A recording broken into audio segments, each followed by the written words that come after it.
Hello, everyone. Welcome to today's program, Legal Ethics in the Age of Social Media Discovery.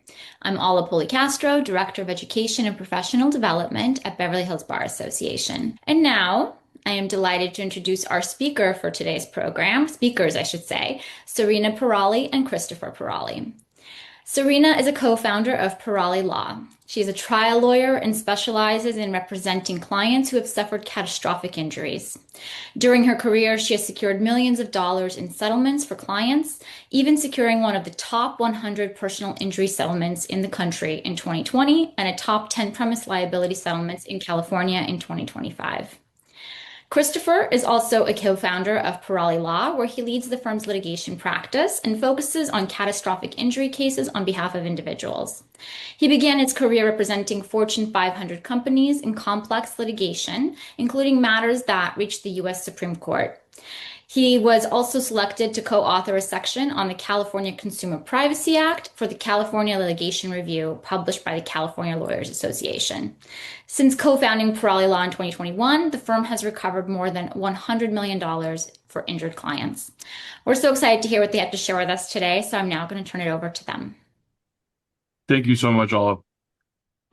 So pleasure to meet you all. Today's presentation has to do with the ethics in the age of social media discovery. It's something that in almost every single one of our cases we have to deal with, both good and bad. And sometimes the defense also has to deal with as well. So let me share the PowerPoint. Give me a second.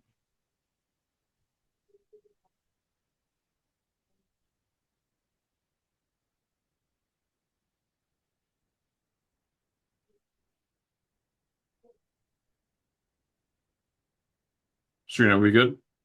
Yes. Okay, awesome.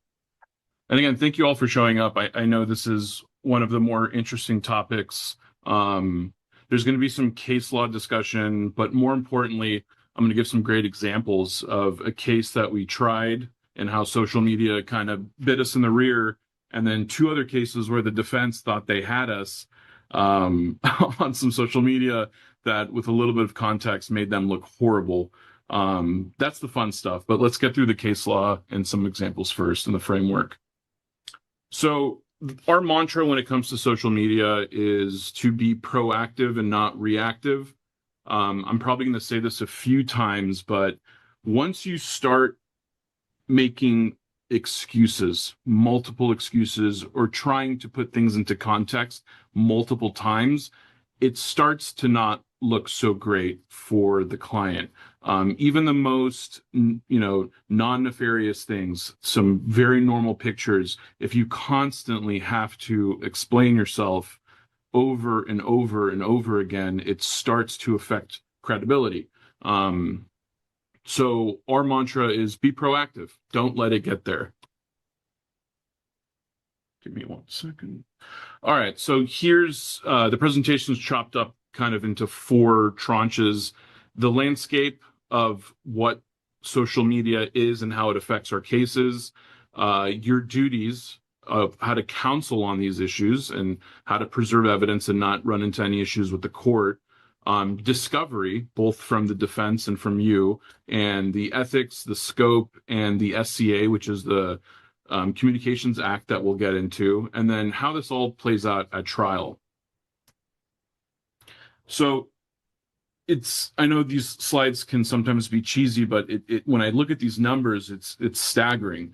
So 5.3 billion global users as of April of 2025 are on social media.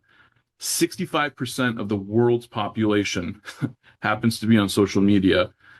Estimated of almost 5.9 billion folks by 2027 will be on social media. And it's been an evolving medium for about 30 years. Social medias have popped up about 30 years ago, and they're morphing and changing every single year. And we like to treat at Pirali Law social media as social media as a potential exhibit. Anything on your client's social media feed, and this is really prevalent in our practice of personal injury, can and will be used against you in depositions and at trial. So it's very important for you to understand that, A, social media is incredibly prevalent. Everyone, almost everyone is on it. And photos, reels, stories can all be taken out of context and used against your clients.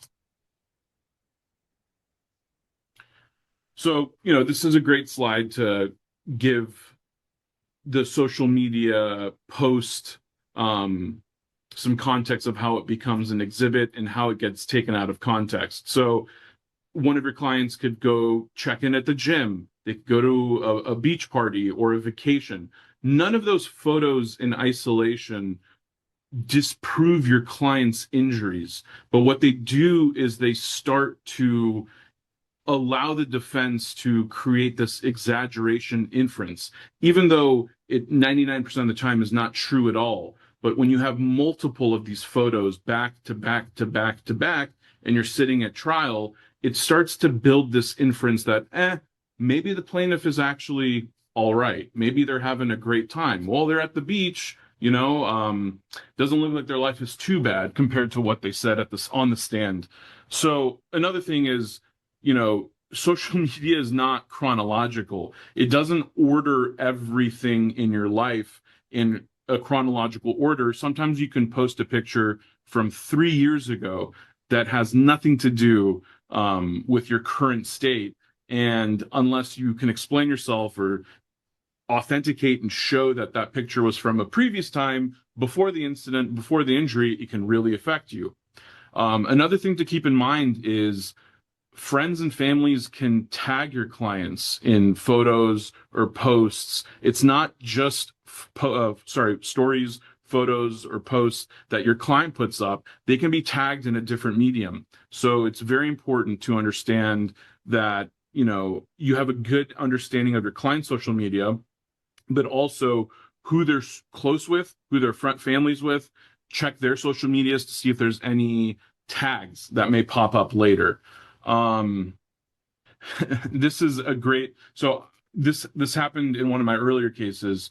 One of my clients right before trial on LinkedIn hit open to work, on the LinkedIn banner, the purple ring around your profile. That was painful because this client, I don't think they knew that they clicked on that, or I think they're browsing through LinkedIn, and that bit us in the rear when the client was trying to explain that they can't work the way that they used to. They couldn't do the job that they were once doing before. And that one little innocent click on LinkedIn was a sore topic. So what we do at Parali Law is, as soon as we take in a case, along with everything else that we do for the investigation into the case, into the client, into everything that we, to make sure it's a case that we can take on, we also ask them for everything about their social media, every single account that they're on, right? Whether it's LinkedIn, Instagram, TikTok, Facebook, whatever it may be, we ask them for every single account, and even accounts that they don't currently have or that were deactivated. We also go through the content ourselves. This is incredibly important. This isn't something that you pawn off and you don't think about for the next 3 years. It's very important, especially on catastrophic injury cases, especially on cases that there might be some type of credibility issue, maybe a disputed liability case, because credibility cuts a million different ways. If the jury finds you not credible on one topic, it's going to leak over to a few different things. So again, search the accounts, look at everything, put the context of the case and the injuries and the incident through the lens of their social media to see if it matches up, to see if your flags go up. Also understand your clients' habits. I have clients that post 1 time a year, and I have clients that post 10 times a day. It depends, right? And those can mean completely different things in the context of litigation. So again, clients that share every single thought they have on social media, those clients need to be handheld a little bit more. You need to explain to them how the social media posts may implicate their case, how it may affect their credibility. We'll go into what you can tell them legally and ethically, and what you should do, but just kind of as a precursor. And again, the why. You have to tell them, hey, everything you do can be used against you. I understand that you still want to live your life. I understand you're not, you could still go to the beach, you could still celebrate a birthday, but be mindful of what those photos may look like and be mindful that it may be used against you at a later time. Chris, can I just raise a point? Absolutely. Slide, if you could go back for a second. So again, we're looking at everything through the lens of trial, even though most cases don't end up going to trial. So from intake, through pre-lit, through litigation, I always have checkpoints that, sometimes I'll have our paralegals or staff calendar on their own separate calendars to go back through the lifetime of the case and look up those handles if they're public, which we'll get to later, meaning that anyone can access them, and take a look and make sure that there isn't anything that's, red flag. And the reason that you want to do that, and again, we'll get into this a little bit later, is not to tell them to delete it because that is completely unethical. You don't want them to do that, but to get behind the ball, and not have surprises later, for example, in a deposition about something that you really didn't know about. You took your client's word on, I haven't posted since we signed up the case. Well, in fact, if you actually looked, maybe a month after signing, they forgot that they posted something. So you really want to get behind the ball. So one of the things, again, I have my staff do, whoever it is, case manager, or eventually paralegal who's helping me litigate the case, is just make a calendar entry, go through all the handles again, and make sure, that there's nothing new that we didn't know about. All right, that's all. Yeah, I mean, that's a great point. And I'll say this, depending on the type of case, we will also, Serena, myself, Ali, or whatever attorneys in our office that's handling the case, we will go through it ourselves as well. If it's a case where there's disputed liability, there's going to be some type of credibility fight. The defense is talking about liens the whole time and attorney referral care and all that fun stuff. You want to make sure that you don't have this leak in your ship where, again, that single leak can now cause some type of inferences to come into the jury's mind. And again, like Serena said, not every case goes to trial. We've tried a handful of cases out of the hundreds that we've settled over the past few years. But still, if everything's prepared as if it's going to trial, you're going to get much better settlements. So going back to our process, so there's the intake artifact. It's a social media form. Almost every firm I know does this, and if you guys don't, you absolutely should, is send some type of letter to the client explaining everything, telling them that we need all of their handles, all of their usernames, active or dormant, to preserve everything and don't delete anything. We also advise them, hey, you may want to potentially pause posts or revise posts before posting them, or thinking about posting posts before posting them, because these may affect your case. Again, we never, ever tell them to delete anything. That's not ethical. We never do that, nor should you. We tell them in this letter that anything posted may be used in court and may be used against them in public, and why it matters. So not only do we send them this letter, we advise them to sign it, just so you have a document of a date and a time that you counseled your client and told them the pros and cons of social media and how it may affect their case. It matters. I've had a case where we told this to the client before we started making them sign these forms. We told them, hey, we sent them the standard social media letter that everyone does. 3 years later, the social media came around, bit us in the rear, and the client was like, hey, you never told us this. And I had the email that we sent to them that showed them everything that we told them of. We obviously talked to them over the phone. We tell them about it. And it's much better to have it in writing. It's safer for everybody. One thing, sorry, Chris, I want to say, just as an intro, if you could go back before we get into the Sure. rules, what it warns. So one thing that many of plaintiffs, right? I mean, we're catering this discussion to both plaintiffs plaintiff and defense counsel. But on the plaintiff's end, right, a lot of plaintiffs, this is their first time, filing a lawsuit, getting into deep litigation, having their depositions taken, and maybe even going to trial, right? Very few and far between. They don't know what to expect. Litigation, let alone the process of having every part of their life picked apart.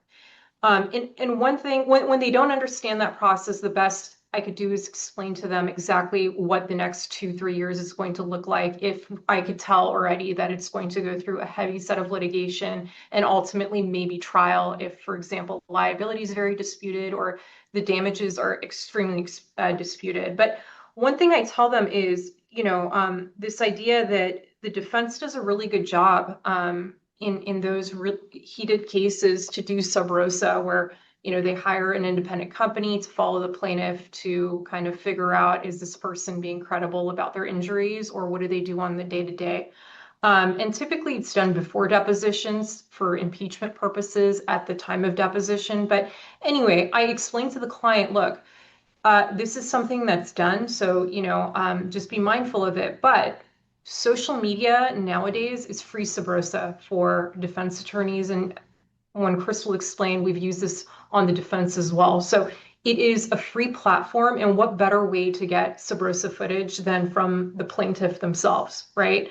And it is, I mean, you could really get impeached as a plaintiff if you're posting something and the defense, gets it. And not only is it the photo kind of damning if it's really bad, but sometimes what's written underneath it, right, can be just as equally damaging. Or the username of the client. They could have an interesting username on their social media, and that's not the best when it's published as an exhibit into trial, and the jury's, you have a 65-year-old woman that's sitting there that's very conservative, that looks up and sees a pretty wild name. It's not fun. It's not fun. So I've found that obviously our older clients, they understand this concept of sub rosa and how this is a form of sub rosa, but it's really the younger generation who's now grown up not knowing anything but social media and constantly posting and sharing their lives that find this an issue. They just don't see how it could potentially affect them like years down the line. Like they don't care, it's summer right now, they're going to go out, they want to do something. It doesn't mean that they're not injured or they're, just generally they're not suffering from their injuries or having a hard time, but they like to share their lives because that's what they've known to do. Anyhow, so point is, it is a type of sub rosa. So that's something I also explain. Go ahead, Chris. Thank you. Okay. So the rule, it's Rules of Professional Conduct 3.4a. So it prohibits unlawfully obstructing another party's access to evidence or unlawfully altering, destroying, or concealing a document or other material having potential evidentiary value. So the purpose of this is so both sides have a free and fair opportunity to get all the facts in the case and get all the evidence to try their case, or to litigate their case. You don't want one side to gatekeep access to information that the other side legally has a right to obtain. So essentially, we cannot scrub a client's digital history. We cannot advise the client to delete posts. We cannot interrupt that process at all. What we can do is tell the client, educate the client, and anticipate what the defense might do or the other side might do with the photos that you do already have or stories or reels that you already do have. So what documents exist when this rule triggers, and we'll get into how this rule is triggered, need to be preserved. You can't delete them. It's simple as that. I've heard a lot of people do a lot of things that are not proper, but I just want to make sure that everyone here understands that you can't go in there and cherry pick and delete the stuff that you don't like. That's just not ethical. Not only is this a model rule, an ethical rule, there's also a business and professional code section that implicate both moral turpitude and deceit if you go in there and start deleting things for your client. Or advising them. Sorry, go ahead. Or advising them to delete any. Exactly. Or telling them advising them that you have to delete so and so. So, And sorry, Chris, um, sorry, just one point here. And by the way, even if the client says I've always been a private user, meaning I mean, I'm sure everyone knows what that means, but essentially a private use, being on private on any social media platform means that an invitation must be sent to your client in order for them to accept it, for that other user to be able to access your client's profile on social media. So sometimes clients say, well, I'm on private, no one's going to be able to see, I've been on private my entire lifetime on social media, no one's going to be able to see anything that I've ever posted, but can I just delete some of the things that I've already posted? And the answer is no, you cannot, right? They need to preserve all of those photos, whether or not they're private. So I just wanted to put it out there. Go ahead, Chris.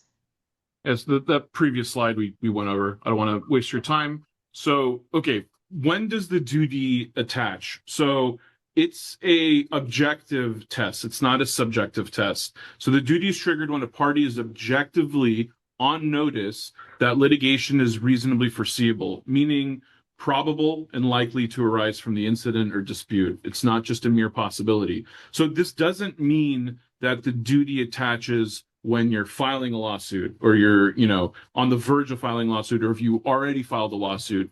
It's an objective standard when it's reasonably foreseeable. That's a phrase that is tough to grapple with because it doesn't give you a bright line rule per se, but I would always err on the side of caution.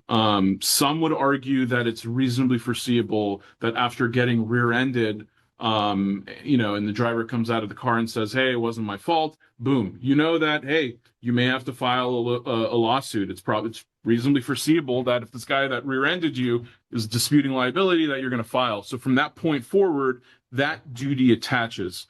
At the bottom, like I said, it's an objective test. It's not subjective. It's not the impression or what the client thinks may be coming. It's an objective standard, and it's not certainty and it's not imminence. The standard doesn't require litigation to be certain, so as long as it's reasonably foreseeable. So let's go to the next slide. So Code of Civil Procedure 2023.030F, absent exceptional circumstances, the court shall not impose sanctions for failure to provide ESI, electronically stored information, lost, damaged, altered, or overwritten as a result of routine good faith operation of an electronic information system. So essentially, if there was some type of auto deletion, this is more for the defendants. I don't think I've ever had a plaintiff that does this. I could imagine a situation where there's a social media influencer that likes to curate their feed and delete stuff from the bottom, right? And to keep it fresh, there's that possibility. So as long as, there's not going to be any sanctions imposed for someone that's doing it in routine and good faith, but once that duty attaches, right? Once that duty is there, you can't say, "Hey, our system just deleted everything." Once that duty is there, you should know, "Hey, we need to be scrupulous. We need to go through everything. We can't just delete these photos for no reason." As long as you think they may be implicated in the case. So if it's a photo of someone eating a piece of cake that they didn't want to post, that's probably not going to be an exhibit used in a personal injury case. But if it's a photo of someone doing a backflip on the beach, different story. All right. So this may seem aggressive, but it is a best practice. You can't delete it. Sorry, you can't delete the photos once the duty attaches. So you should preserve it. This is a lot of information for the defense, I believe. It's better for the defense. I did work on the defense side for a little bit in Big Law before I came to the plaintiff side, so all of this was familiar with me. But in the PI practice, we don't necessarily go through these steps as aggressive, but it's very important that there's some type of internal litigation hold, that there's some type of export of the native information, the native data that you have, whether it's texts, photos, whatever it may be. It's held secured, siloed, exported, and all the metadata is captured with that information. Again, on the PI side, we don't really have to go, on the plaintiff side, rather, in PI cases, we don't have to go to these great lengths. If you want to be super secure, you could always go through the social media platform and screenshot photos that you may think are relevant that the defense may already have and might be waiting for you to mess up and delete or alter. So it's very important that you keep it, because nothing is worse than the other side knowing that you have altered or deleted photos or information. That's the cardinal rule. You just can't do that. Not only is it unethical, not only is the judge going to come down on you, not only will there be sanctions, probably not terminating sanctions, but there will be sanctions. But if it goes in front of a jury, it's just the worst thing that could happen. The cover-up is worse than the actual crime or the actual photo per se. So that's very important. So this is a Virginia case. It's not in California, but in my research, I found this and it shocked me. So an attorney advised their client to clean up their Facebook page. That lawyer was sanctioned $500,000 and their license was suspended. Again, that's Virginia. It's not California, but it goes to show you that judges don't like this. It's not something that any of us should be doing, and we should be very, very, very careful about it. This is something we all know. Once it's public, it's public, right? There's no requirement for a subpoena, no discovery request. There's no notice that you have that the defense is on your client's Instagram page, Facebook page, whatever it may be. If it's public, assume the other side already has it. And Serena said it so well. It's free sub rosa. It's just a living sub rosa that the defense can just check in and say, hey, how's Mr. Johnson doing today? Let's see what they posted. Just be super, super cautious. One thing I want to say about yeah, that. go ahead, Serena. Sorry. Do you want me to go back? Yeah. So when we're talking about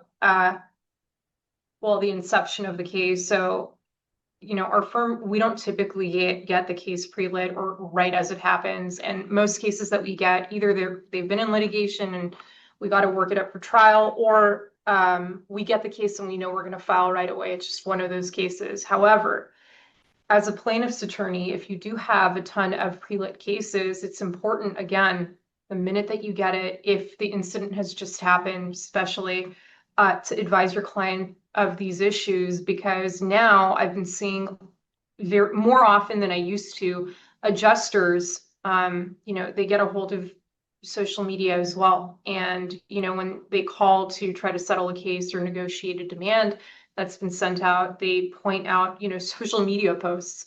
So that to me was really, really surprising, because I used to see it kind of only in litigation, right? But now, again, even in pre-lit cases, if they're kind of big injuries and you could settle it pre-lit, client needs to be careful with what they're posting, because again, adjusters are looking at everything, or peppering the file with the photos if they know that it's going to go into litigation, even if they're not going to negotiate a settlement with you, right? They'll do their due diligence, they'll go through all of the claimant at that time, their social media pages, and get everything that they can and put it into the file, before it's sent off to defense counsel. Anyway, go ahead, Chris.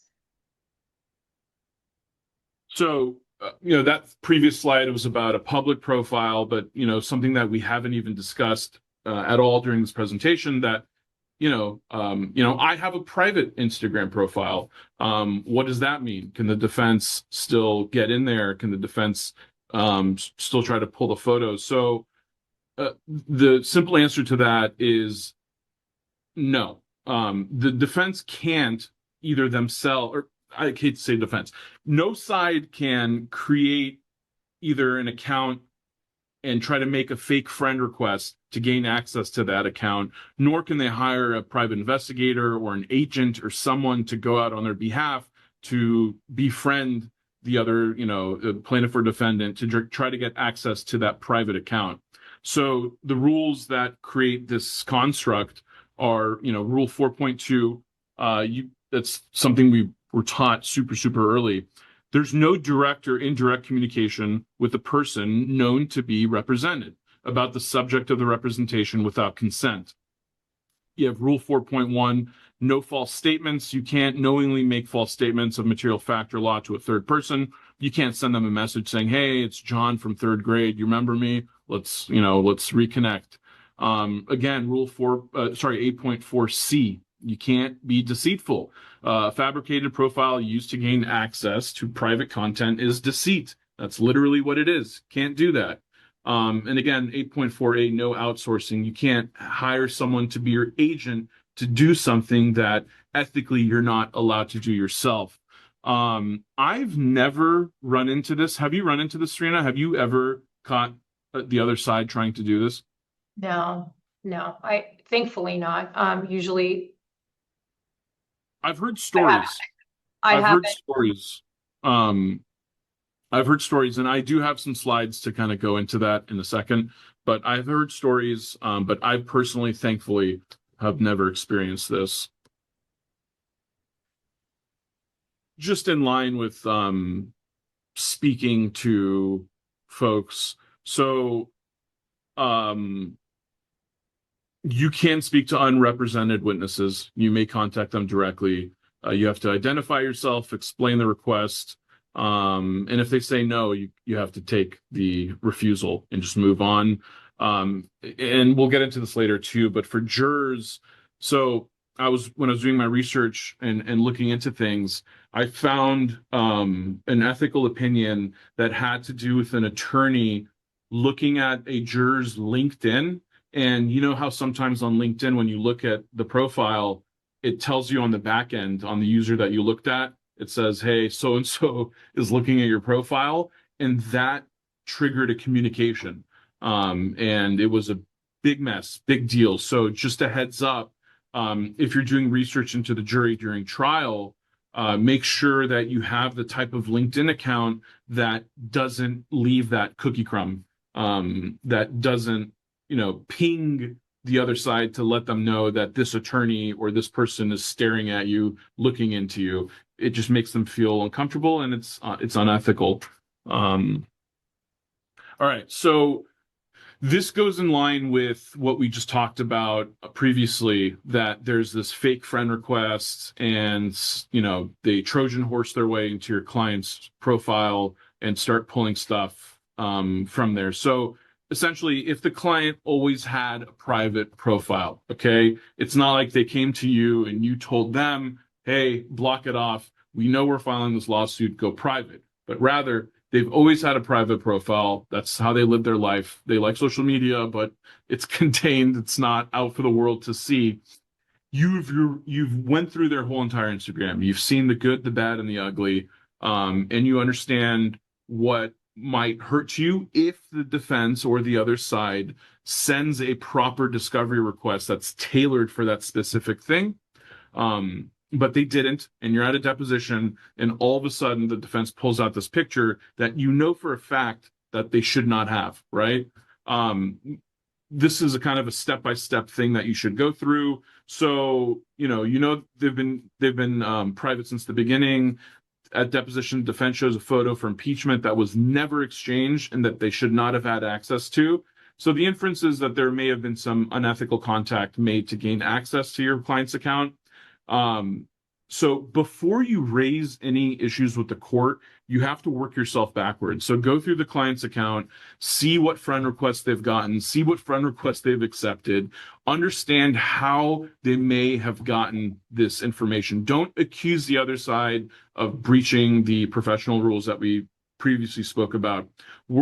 Reverse engineer it to figure out how they may have gotten it. And if it comes out that there's no way that they would have gotten this information except for sending a fake friend request or gaining access that they should not have had access to, then it's a huge issue that you must bring up to the court. Okay, scope and privacy. So discovery breaches, as most of us know, discovery reaches any non-privileged matter relevant to the subject matter of the action. Privacy is a qualified right. It's not an absolute shield. It's a pretty darn good shield, but it's not absolute. So once a plaintiff puts a physical or emotional condition at issue, directly relevant content must be produced. So if the other side is smart about how they craft their discovery requests, they're going to be able to force you to produce certain things that you otherwise don't want to produce. We'll move on. So this is more for the defense than it is for the plaintiffs, but I've used precise drafting of discovery requests to get things out of the defense's Instagram that I've used in my cases, but that's very rare compared to the other way around. So, produce your entire Facebook history, right? That type of discovery request, it's so broad, it's not precise. You could just absolutely destroy that, object to it. No one's going to get compelled with that. But all photographs, videos, or social media posts depicting plaintiff engaging in physical activities from the date of the incident to the present, that's tough. That's a tough one to say, hey, that's vague and ambiguous, or, I know it's not an objection, but sometimes plaintiff's attorneys and defense attorneys say, hey, it's not relevant. What's even better is if you can identify the specific accounts you're looking for, right? So all photographs and videos, et cetera, et cetera, et cetera, on plaintiff's Instagram account with the handle of @so-and-so. And that makes it even more targeted, even more narrow. What I've seen is there's interrogatories that are sent to us saying, hey, give us all of the social media platforms the plaintiff is on, and then they'll subsequently come back with another more tailored specific request. Serena, we're dealing with that in a case right now, right? Where actually the defense did, I was just looking it up right now really quickly. The defense did a really good job. So we have a pretty contentious case, and the defense sent a depo notice of one of our three plaintiffs and did a request for production of documents. And there was many questions. Again, the whole concept was Instagram, but they broke up everything that they wanted into like 20 different questions, and they did a really good job, right? Please give us all your photographs in the past 10 years that you've posted on Instagram, for example, that shows any of the three plaintiffs on vacation or something like that. And even that they broke down. So I thought that they did a really good job. Not much was objectionable, and I had to produce what they wanted. So again, like Chris said, key is to be very specific. And if you're not sure as a defense attorney, just take the concept and break it down into like 15 or 16 different, 15 to 20 different requests for production of document questions. Yeah, I mean that's the key to everything. I think in our profession is to be super tailored and super narrow, just to get to the point, and also not allow the defense or the other side any wiggle room, right? But it works both ways. When we get hit with those, it's, hey, we have to comply. So one big topic that's evolving, because this case is in front of the California Supreme Court. It's been there since 2024. There's no hearing scheduled, but it should be coming up soon, and it's being briefed like crazy from both sides. But it's the Stored Communications Act. So essentially, Section 2707 gives an aggrieved subscriber a private right of action. Actual damages, the violator's profits, statutory damages of at least $1,000, and punitive damages for willful violations and attorney's fees. What is the Stored Communications Act? So essentially, what it does is it prevents social media companies from complying with subpoenas in certain instances. It allows them some type of shield to not disseminate all of the user's content out there. There are some exceptions. And it was created due to a criminal case. So Section 2702 bars providers from disclosing private user content in civil cases. California discovery law does not override the SCA. So you can see in the O'Grady case, the Superior Court stated that the Act makes no exception for civil discovery. And in Crispin, which is a great case, it extends the bar to social network sites hosting private messages. So if you're seeking production, so you have to, so if your client's social media gets subpoenaed, it's going to go to, Meta or whatever company it may be. You can also try to argue that to the defense in a mean confer letter that, hey, the SCA forecloses the subpoena. It's a losing battle. You're wasting your time. And that request has to run through your party, has to run through your plaintiff. They should be asking your client for that information, not the social media platforms. So consent is the exception that matters for the SCA. So in this case, Negro versus Superior Court, insofar as the Act permits a disclosure, a court may compel that disclosure under state law. So as long as there's an exception to the SCA, it can be compelled. But Negro also holds that the California discovery law cannot be enforced in any matter that compels a provider to make a disclosure violating the SCA. Again, just to beat a dead horse, California discovery law does not supersede and does not overrule the SCA. So the limit on implied consent was in the Facebook for Superior Court case. Right now, the case that's before the California Supreme Court is Snap versus Superior Court, and we'll get into that in a second. So again, even though the SCA bars attorneys from subpoenaing these social media companies to get information from them, the content itself is still free game if you go through the actual user, right? This doesn't happen in these personal injury types of cases, but more in commercial cases. The party downloads and produces their own archive. Consent can be established by a sworn declaration identifying the account and expressly authorizing disclosure. If one side agrees, like, here you go, I've downloaded my own data from the website, I've compiled it, I've archived it, here you go, that's fair game, and that's okay. Someone with lawful access, a witness who received a message may produce what they hold, absent coercion or a terms of service violation. So again, if your client messaged someone or sent something to someone, on the platform or outside of the platform from information from the platform, that's free game. They consented it. They put it out to a different person.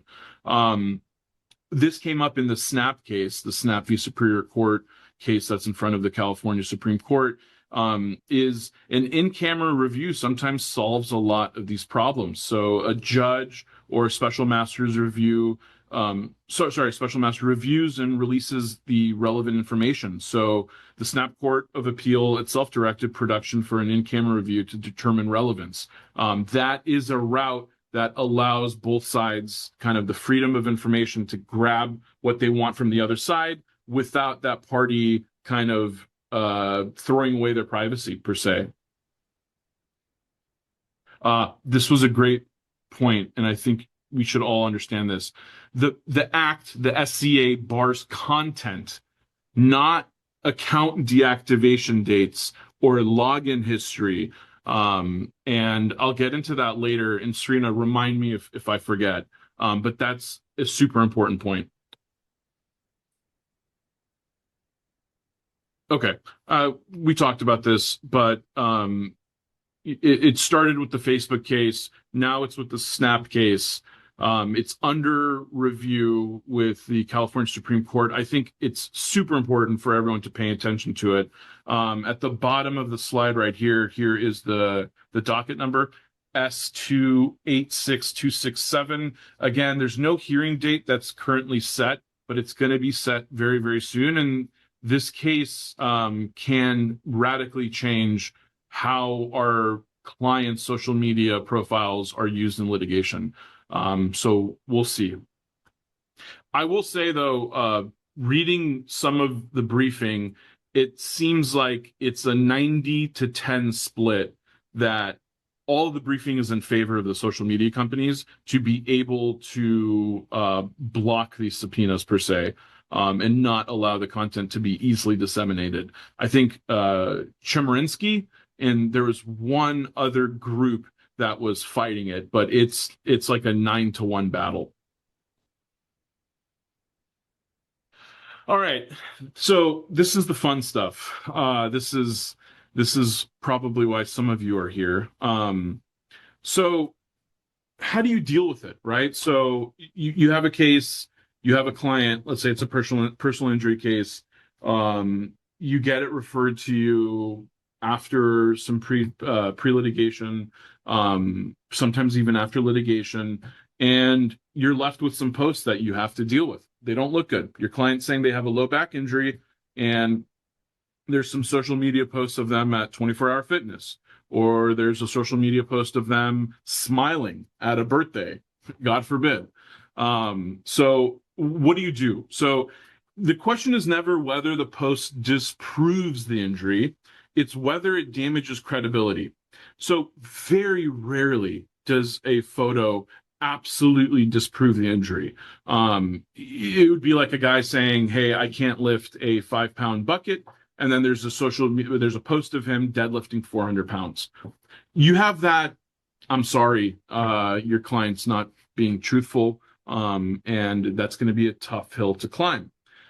It's the gray. It's the area where there's a bunch of happy photos, some type of physical activity, nothing too crazy, but it's a death by 1,000 cuts. There's so many of these that you constantly have to explain yourself over and over again. It starts to get tiring and it starts to be tough. So you have to, early on in the litigation, understand what you may have to explain later, and start to contextualize everything from the very beginning, and have a heart-to-heart with your client. Ask them, what is this? That 99% of the time I get the best answers from my own client, because I don't want to speculate. The defense is usually speculating. I ask them, hey, what does this mean? And once they tell me what it really shows and what was really happening, it makes perfect sense. So establish the context. Oh, wow. So this is a great point. Not too many war stories, but I got to share this. We had this case where our client was catastrophically injured. She had a total dislocation of her left knee, severing of the arteries, severing of the veins, had a complete hinged knee replacement, knee reconstruction, which is, if you Google it after this, what a hinged knee replacement looks like. I've never seen one before. It's heavy duty. The doctor basically saved her leg, and she was able to start walking again with a walker. There was a video of her doing rehab in her own house, in her bathroom, going about 10 feet, right? You don't see the nurse, and you don't see her husband cheering her on, but you see her with a walker just grimacing, going about 10 feet. Prior to mediation, the defense says, hey, your life care plan is baloney. Your client doesn't need assistance. There's a video of her walking for 10 seconds, right? And it kind of it blew both of our minds. It's like, hey, did you look at the other video where you see the nurse holding her from the back and you see her husband 4 feet away from her just in case she falls over? And do you realize that she's using a walker and she's basically crying the whole entire time trying to make this walk? So, context is so important. You got to explain the medium. So I've done this before successfully, but I relate a social media profile to like your grandma's dresser, right? Your grandma has the happiest photos of her life on her dresser. It's the happy times, it's the birthdays, it's the births, it's the anniversaries. She's not going to put up the 42 PT sessions she went to on her dresser, right? That's just, social media is that's what it is. It's for most people, it's their hey, look at my baby, or hey, look at this award, or hey, we're having a good time at this nice dinner. It's not the bad stuff. It's not the pain. It's not the gruelingness. It's not the everyday grinding to get back to baseline. So again, it has to be contextualized. Raise it first. This is our mantra for everything. We always own the bad, quote unquote bad, before anyone else can do it to us, right? So if there's a post that we think is not good, we will address it first. If the client is being deposed and there's this feeling that the defense is going towards some type of impeachment angle, just in the client prep, be like, hey, they're probably going to ask you about these. Be ready to explain it. So once that flag goes up in deposition, the client can talk about it freely and explain what those posts are. And that really takes the wins out of their sales. Okay. All right. So Sorry, I just want to be mindful of the time. It's 10:51. okay, I will speed up. This is the good stuff, or the interesting stuff, rather. So I'm going to go through three cases. One that we recently, or not recently, but one that we took to trial, and then two other cases that were settled. So this case, this is what really opened my eyes. I knew social media was a thing. I knew that it could be used against us, but this case was concrete. So we got a case 2 years after the incident occurred, right before the statute was up. So we got the case, we filed, we looked through the client's social media, and there were some things that we said, hey, maybe you want to slow down on the posting. They replied that, hey, I'm an influencer. This is what I do for a living. I have to post. And I go through the referral file that I got from the referring attorney. The referring attorney sent them the social media letter. They advised them. And then we also advised them, like, hey, please, this case is contentious. You want to be careful. So it was a car crash case. The client was claiming of lower back injuries. After we filed, we told them everything about how this may affect them later. And you're asking, like, what's so bad on the feed? Nothing was bad. In isolation, there was nothing that killed the case. But it was vacations, private jets, dinners at these like nightclub restaurants, bars, yoga, which again, in isolation, just because you have a low back injury doesn't mean you can't take a vacation. Just because you have a low back injury doesn't mean you can't go to dinner. Just because you have a low back injury doesn't mean you can't do yoga. It obviously depends on the severity of the claimed pain. But in isolation, those are all just, benign things. It's not a big deal. So prior to trial, we motion in limine every single post. Didn't work. We argued with the judge constantly. Not argued with, but we asked her to keep some things out. Nothing was kept out. Every single post came in. We went through every objection you can think of. Just didn't work. Judge thought everything was impeachment. So this trial became a trial of social media, right? So I had to constantly explain what this meant in context, what that meant in context, what a private jet, it was, it wasn't what you think. It was, it was a job. And then the nightclubs, it's not a nightclub, it's a restaurant that turns into a nightclub. And then the yoga, she wanted to move around and move her body.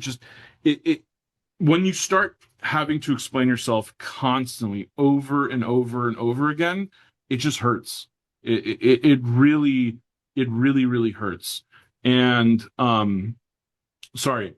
after we got defense on the case, it was the first time I've ever been defensed. Happens to all of us. We spoke to the jurors after, and it was a huge factor for them. They said that it's not that the photos proved anything. It's just the amount of photos and the amount of explaining we had to do affected credibility. And once you lose credibility or start to lose credibility, it's over. Everything gets put under the microscope, and it really, really, really hurts.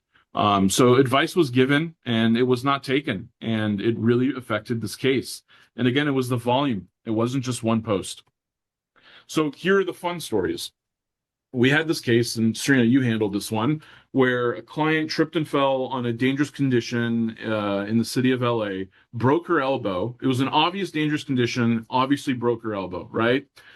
2 weeks later, she was photographed with a dog in the opposite arm of the broken elbow, smiling at a birthday.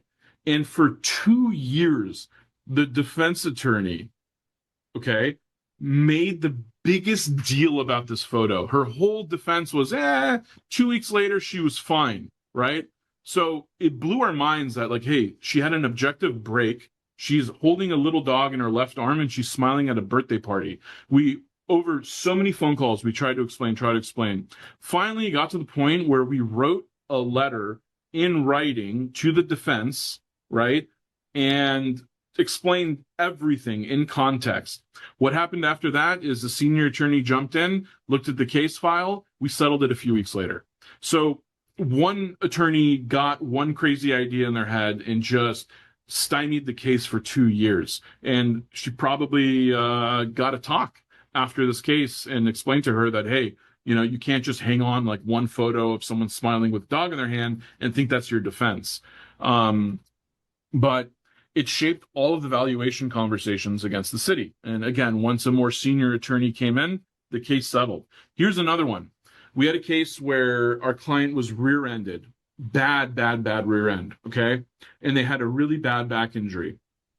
And he posted a video during litigation of him like hiking and climbing a mountain, right?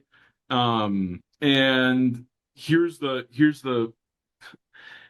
funny part. So the footage, the video, was of him about 3 or 4 years before the incident, okay?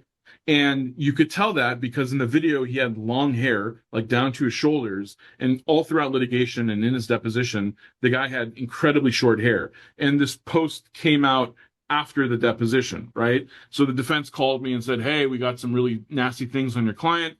You're going to have some trouble at trial, blah, blah, blah, blah. You should really settle this case. And then when I explained to them, like, hey, look at his hair, look at the date. He posted a photo of him having like a good memory of a good time before your client absolutely wrecked his back and now he can't do the things he used to do. And the case settled shortly after. They thought they had something. It was completely missed.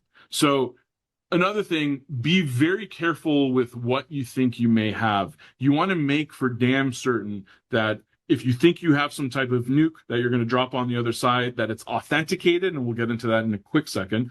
We might run a few minutes over, but I'm going as fast as I can. That it's authenticated and that it's actually depicting what you think you're showing. This is super important. On some of our cases with some of our clients, for many reasons, we set up Google Alerts. I want to know if anything pops up for that client, good or bad. It's very important. Another thing, one new post can absolutely change the case on its head for better or worse. So it's very important to constantly remind the client that, hey, be mindful. I know it's 4th of July is coming up. I know it's the holidays. Just be mindful that anything you post can be used against you. Another thing that we've been running into recently is the case that settles with a confidentiality clause, right? A very aggressive confidentiality clause. And the client goes and posts on Instagram and says, screw that defense, screw the defendant. They'll put the name of the company or the mall or whatever it is. Thankfully I got paid X amount, but it's not enough, blah, blah, blah, blah, blah. That post kills them, right? It completely breaches confidentiality. And if the defense really wants to rustle some feathers, they can come after them, right? So we always tell the client, assume that the defense is reading every single thing that you put out there on the internet. Spoliation by your opponent, it's not too interesting, but it's there on the slide. I believe the slide's here to download. Okay, authentication. So I'll end on this. These days, especially with the emergence of AI and how quickly AI is evolving. I feel like every month it's taking like a 50% leap, which is just mind blowing. I've never seen anything like this in my life. But you can create some pretty damn realistic photos using AI, or you can take photos and alter them in ways that just blow my mind. So what you have to always be careful of is you have to make sure that if the other side is trying to shove something down your throat, that it's properly authenticated. And obviously, if it goes to trial, this is incredibly important. But even before then, you want to make sure what they're showing you is 100% true, and you want to press them on it early and often about the authentication issue, because more and more these things are, not fully authenticated, or they're not truly what they seem to be. And just to end it off, here's the 6 rules for our social media age cases. You want to audit at intake every account, active or not, on a signed social media form to your firm. Educate, never scrub. The case risk is the client. The license risk is yours. Don't tell the client to do something that ethically you cannot advise them to do. Know when the duty attaches. We talked about this, the reasonably foreseeable litigation, not the filing of the complaint. That's the standard. You should all be educated on that. Preserve affirmatively. This is better for the defense than the plaintiff, but it works for plaintiffs as well. Tell your client to save everything or screenshot everything. If they're making big changes to their profile or doing things that are going to potentially implicate some type of deletion issue, save it first. Screenshot it, document it, then you can delete it, right? And if you get a discovery request on its nose for that specific issue, you got to give it up. And that's why you saved it. Litigate scope in both directions. Tailored requests going out. Just it works both ways, but make sure that your requests are tight. They're going after exactly what you want, and something that a judge will say, hey, yeah, you got to give it up. And then if it's coming in, you're going to trial, rebut it, right? Try to exclude it, and finally try to cut it off with authentication. And if all 3 fail, hopefully it's not 30 Instagram posts that come in and just 1 or 2, and that's a lot easier to deal with than 30. Serena, anything else? Few people asked the same question about what sub rosa means. So sub rosa is basically when one party hires a private investigator or a third party to take discrete physical or do digital surveillance of your client. So for example, in the physical setting, it would be your client going grocery shopping. So any public place, they just follow. It's kind of like what you think Like a about spy. it. They spy on your client. Yeah. They do hours and hours and hours of recording your client doing things like going to the grocery store, going to work, leaving, driving, doing, Bending over to pick up trash. doing, gardening in front of their home, anything that relates to like a public area. And now we include that in digital surveillance because, of course, if your social media is public, that is a public platform and they could surveil there too. And again, super important. Unfortunately, I had the bad luck of having a case on my desk a long time ago when I first started practicing plaintiff's work, where during the deposition, our client was asked if he's able to carry a ladder into the back of his truck because he was claiming very, very bad back injury. And he said, no, I can't carry anything. And then they showed him a video that they had their private investigator do, I don't know, a week prior to his deposition, where he was literally at work, outside in a public area, picking up a massive ladder, putting it in his truck and different boxes. So impeachment, like it was